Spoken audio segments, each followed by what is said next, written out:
In doing our budget,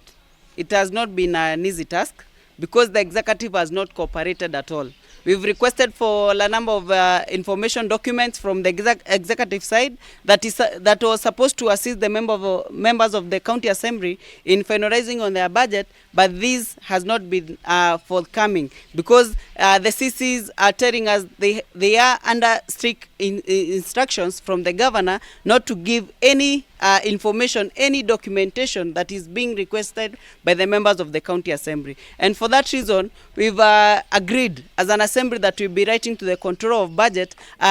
telling the controller of budget not to consider paying on any vote that has not been sanctioned by the county assembly of Kirinyaga, because we will also be advising the controller of budget for every vote that is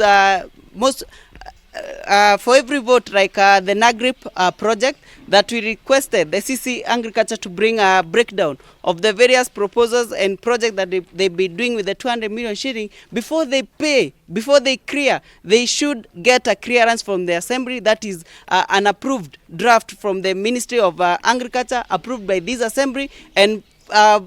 taken to their offices before they pay. And today also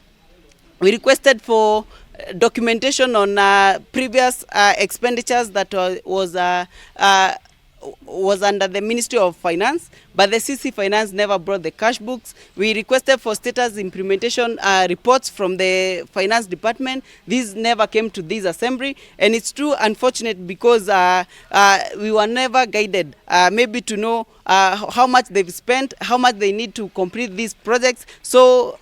to some extent, we've done maybe some guesswork as advised by the members of Kirinyaga County residents.